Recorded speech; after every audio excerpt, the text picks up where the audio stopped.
हामी त अब आज रेडी हुँदा पनि भर्खर हाम्रै बिहा हो कि जस्तो पनि फिल भइरहेको थियो रेडी हुँदाखेरि उहाँहरू जीवनको एकदमै नयाँ पानामा चाहिँ थालनी गर्न थाल्नुभएको छ। सो हाम्रो उदिपजी म मेरो दुवैजनाको तर्फबाट चाहिँ उहाँहरूलाई धेरै माया र धेरै शुभकामना भन्न चाहन्छु। पहिला खाम न 5-6वटा पार्टी खाम, यसरी साडी सम्हाल्ने कि ब्याग सम्हाल्ने कि टाइम लाग्छ। दाम्पत्य जीवन सुख होस्, सुखमय होस्। उहाँसँग अर्को जुनीको लागि कुराकानी भइरहेछ। भगवानले संसारका सबै खुसीहरू उहाँहरूलाई पस्किदिउन्। जहाँ इच्छा त्यहाँ भाइनेट अब सबै कनेक्टेड।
हजुर, यो यात्रा कस्तो रह्यो तपाईहरुको? हामी त अब आज रेडी हुँदा पनि भर्खर हाम्रै बिहा हो कि जस्तो पनि फिल भइरहेको थियो रेडी हुँदाखेरि। सो लकडाउनले गर्दा पनि होला सायद बिहे भएको जस्तो म भन्दिनँ यो विषयमा के पनि युसे। यसो अब लकडाउन भएपछि कसैको बिहामा अटेन्ड गर्नु पाएन नि त। सो एकदम नयाँ फिल भइरहेछ र कति पछि यहाँहरू यति धेरैजनालाई देख्दा पनि एकदम खुसी लागिरहेछ।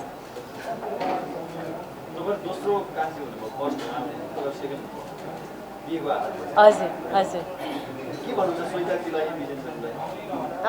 उहाँहरू जीवनको एकदमै नयाँ पानामा चाहिँ थालनी गर्न थाल्नुभएको छ। सो हाम्रो उदिपजी म मेरो दुवैजनाको तर्फबाट चाहिँ उहाँहरूलाई धेरै माया र धेरै शुभकामना भन्न चाहन्छु। I wish them, both of them are very happy married life. एउटा तपाईँले पनि हिरोइनसँग बिहा गर्नुभयो, विजेन्द्रजीले पनि हिरोइनसँग बिहा गर्नुभयो होइन। हिरोइनहरूसँग यो मेन्टेन गर्ने चाहिँ के गर्नुपर्ने रहेछ धेरैलाई सिकाइदिनु होला। कतिले अझै हिरोइनहरूसँग बिहा गर्दै हुनुहुन्छ होला होइन। खास अब हिरोइन भनेको त एक्चुअली मुभीमा मात्रै हुँदो रहेछ कि घरमा चाहिँ आफ्नो वाइफै हुँदो रहेछ है। सो त्यस्तो डिफ्रेन्स चाहिँ हुँदैन। आजले बिहा पछाडि साडी लगाउन कतिको सिक्नुभयो? मैले सिकिरहेको छु। अब यो सिक्ने क्रममै छु, किनकि मैले अघि नै भने धेरै इभेन्ट्सहरूमा जानै पाएन साडी लाएर, तर आज चाहिँ मेरो इनलजहरूले साडी लगाइदिनु भएको हो। तपाईँलाई साडीमा धेरै देखियो, तीजमा त्यसपछि दसैँमा साडीमा पनि बढी बुहारी भयो नि। कति टाइम लाग्छ त्यो साडी लगाउन युजली आफै लाउँदा त धेरै टाइम त लाग्दैन, तर अर्ली लगाइदिँदा चाहिँ अलिक टाइम लाग्दो रहेछ, मैले अनुभव गरेँ चाहिँ। उनीहरूले के भन्नुहुन्छ, कतिको वेट गर्नु पर्यो आजजीलाई रेडी हुनको लागि? हुन्छ नि कति बेला जाने, कतिको पर्नु भयो यहाँले? आज पर्यो, आज चाहिँ पर्यो, आज पर्यो। त्यहाँको रेडी भयो पछाडि चाहिँ उदिपजीको रियाक्सन के थियो आजजी? केही हुँदैन हजुर, उदिपजी आफूलाई मात्रै हेर्सिन्छ। एकदम चासो हुन्छ क्या सेलिब्रेटीहरूको विवाह भन्ने बित्तिकै होइन। अझ हामी एउटै फिल्डमा छौँ है। श्वेताजीको विवाह चाहिँ विजेन्द्रजीसँग हुँदैछ भन्ने जुन खबरहरू यहाँले पहिलोपटक पढ्नुभयो नि, के थियो रियाक्सन? खुसी लाग्यो, के लाग्यो? खुसी लाग्यो। अचम्म हुनुभयो होइन? अचम्म भएन, अचम्म हुनुपर्ने कुरै केही छैन, नर्मल हो, बिहे सबैको हुन्छ होइन, उहाँको नि भयो। र म चाहिँ श्वेतादी, मेनली श्वेतादीको लागि चाहिँ मनदेखि एकदम खुसी छु। तिनजना त टाइम लाग्छ, पहिला खाऊँ न, 5-6वटा पार्टी खाऊँ, यसरी साडी सम्हाल्ने कि ब्याग सम्हाल्ने कि टाइम लाग्छ है। Thank you. यता हेर्नु हजुर। विवाहलाई कसरी परिभाषित गर्नुहुन्छ यहाँ?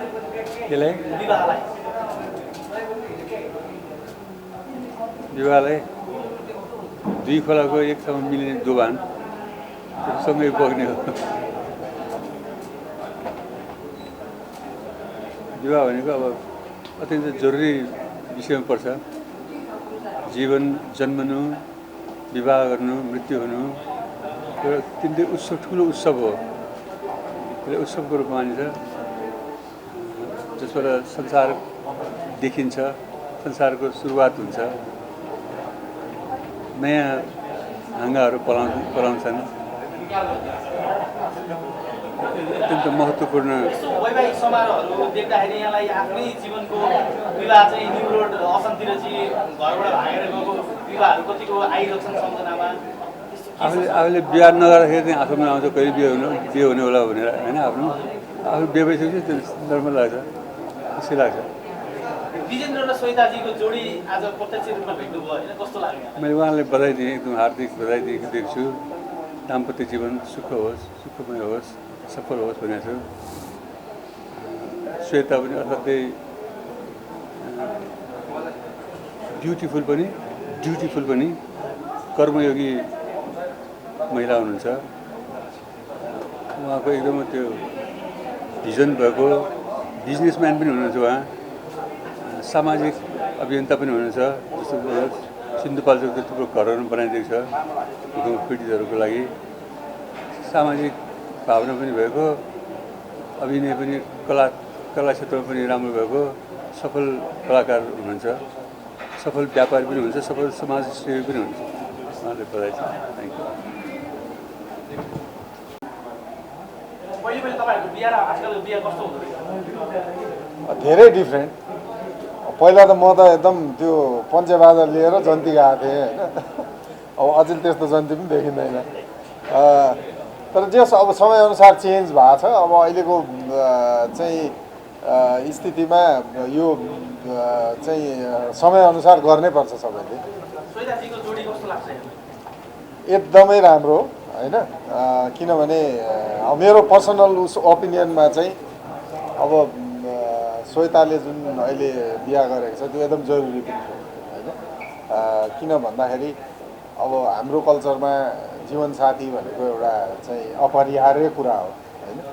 त्यसले गर्दाखेरि भेरी नाइस, खुसी लाग्यो। श्वेताले बिहामा त आउन पाइएन होइन, कोभिड कारणले। अब यो रिसेप्सनमा भेट भएको छ। जस अब उसको चोइस पनि राम्रो छ र उनीहरूको जीवन सफल होस्, यही हो है। विजेन्द्रलाई धेरै धेरै शुभकामना छ र एकदम खुसी लागेछ कि श्वेताको र विजेन्द्रको शुभ विवाहको जुन किसिमको लाइफ अगाडि बढ्यो उहाँहरूको दाम्पत्य जीवन र फलोस् फुलोस् शुभ होस् र सधैँभरि दाम्पत्य जीवन सुखद होस् म यही शुभकामना दिन चाहन्छु। अब तपाईको चाहिँ कहिले खान पाइन्छ त? मेरो अब जीवन भनेको विवाह त नभनौँ, मेरो देश र जनतालाई समर्पित गरेको छु।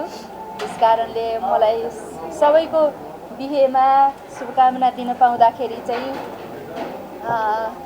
मलाई पूर्ण भएको छ। Thank you. होइन अब उहाँको अब उहाँसँग अर्को जुनीको लागि कुराकानी भइरहेछ। असाध्यै गहिरो मित्र हुनुहुन्छ उहाँ, हामीले धेरै काम गरेका छौँ। अब मैले पनि शुभकामना अभिव्यक्त गर्नुपर्ने हुन्छ विजेन्द्र र चाहिँ श्वेताको दाम्पत्य जीवन असाध्य सुखद होस्। म मेरो हृदयको अन्तरदेखि नै यो शुभकामना चाहिँ अभिव्यक्त गर्न चाहन्छु। भगवानले संसारका सबै खुसीहरू उहाँहरूलाई पस्किदिउन्, मेरो यही शुभकामना छ। Thank you. हजुर, मेरो तर्फबाट पनि श्वेता अनि विजेन्द्रलाई दाम्पत्य जीवनको धेरै धेरै शुभकामना दिन चाहन्छु र मेरो लागि त मेरो एउटा चेली हुन् र सदैव हामी शुभचिन्तक हौँ उनको र उनको यो दाम्पत्य जीवनबाट उनीहरूको जीवन त सुखमय हुँदैछ, खुसी छ। त्यसको साथसाथै सम्पूर्ण हामी फिल्म इन्डस्ट्री पनि हर्षित छौँ र वी आर भेरी ह्याप्पी कि यो छेड कहिले आउला भन्ने पर्खाइमा थियौँ, यो छेड आयो, त्यसको लागि हामी धेरै खुसी छौँ र फेरि पनि एकचोटि धेरै धेरै दाम्पत्य जीवनको र लङ लास्टिङ युग युग चलोस् भन्ने शुभकामना दिन चाहन्छु। Thank you so much. यो श्वेताजी र विजेन्द्रजीको जुन आज हामी यो रिसेप्सन प्रोग्राममा छौँ, यो प्रोग्राममा आउँदा अथवा केही दिन अगाडिदेखि देख्दाखेरि जस्तो खुसीका पलहरू, खुसीका क्षणहरू उहाँहरूको मुहारमा देखिएको छ, यसरी नै खुसीका पलहरू छाइरहोस्, अगाडि बढिरहोस्, लाइफ जिन्दगी सफल रहोस्। एकदमै हामीले हाँसी खुसी रहेको देख्न पाऊँ। हाम्रो तर्फबाट धेरै धेरै शुभकामना व्यक्त गर्दछु। Thank you. कान्तिपुर चाहिँ कान्तिपुर टिभीका स्टेसन म्यानेजर, निर्देशक, गीतकार, गायक दिनेशजी सरलाई स्वागत गर्न चाहन्छु। यो कति पछिको वैवाहिक समारोहको चाहिँ सहभागिता हो तपाईँ? म करिब एक महिना जतिको भयो र मेरो परिवारको क्लोजहरूको विवाहमा त म गइ नै रहेको थिएँ। यही अलफमै पनि मेरो मामाको छोराको मेरो दाइको छोराको मामापट्टिबाट यहीँ भएको थियो होइन। त्यसमा पनि मैले परिवारकै हिसाबले पनि आउनै पर्यो र माहौलहरूमा अहिले म पछिल्लो समय बिहाको माहौलहरूमा क्लोज नाताकोमा बाहेक अरूकोमा गएको छैन। श्वेताजीले बिहे गर्दै हुन्छ भन्ने जुन खबर आयो नि, त्यो खबर पहिलोपटक पढ्दा यहाँको के थियो, मनमा के आयो? होइन, मलाई त त्यो थाहा थियो। अब त्यो कुरा यहाँ रिभिल त नगरौँ, तर उहाँको दुलापट्टिको नाता को ठुलो पारिवारिक समूहै मसँग एकदमै क्लोजमा हुनुहुन्छ।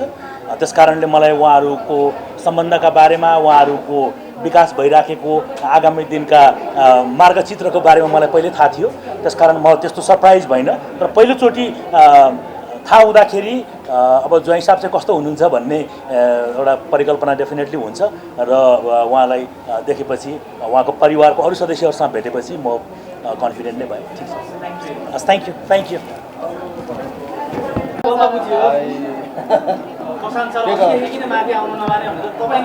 त्यही त हो।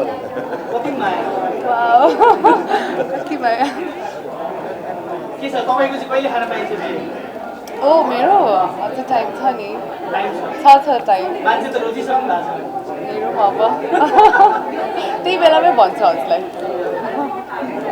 आज श्वेता र विजेन्द्र उहाँको चाहिँ वेडिङ आज नै हो। सो हामी हामी सबैको तर्फबाट मेरो तर्फबाट चाहिँ नि मलाई चाहिँ नि शुभकामना दिन चाहन्छु हैन त Yeah, Shweta Di, she's such a sweetheart. You know, while it's a khushi, she deserves all the love. And I wish Shweta and wahako husband like a very happy married life. And यसरी नै खुशी भइरहेको हामी चाहिँ देख्न चाहन्छौँ. Best wishes always. Thank you Shweta र चाहिँ जुनले चाहिँ मुरी शुभकामना दिन चाहन्छु thank you Thank you so much. नमस्ते, म निर्मल शर्मा। आज नायिका श्वेता खड्काजीको बिहाको यो उपलक्ष्यमा आएको छु। उहाँको जीवन सुखमय होस् भन्ने कामना गर्दछु। चलचित्रको अभिनयको दौरानमा एउटा चलचित्र मैले उहाँसँग गर्ने मौका पाएको थिएँ र उहाँको यो सुखी दाम्पत्य जीवनको लागि म मनैदेखि मुरी बधाई दिन चाहन्छु। धन्यवाद। हाम्रो यसरी हाम्रो लोकप्रिय नायिका एवं वरिष्ठ समाजसेवी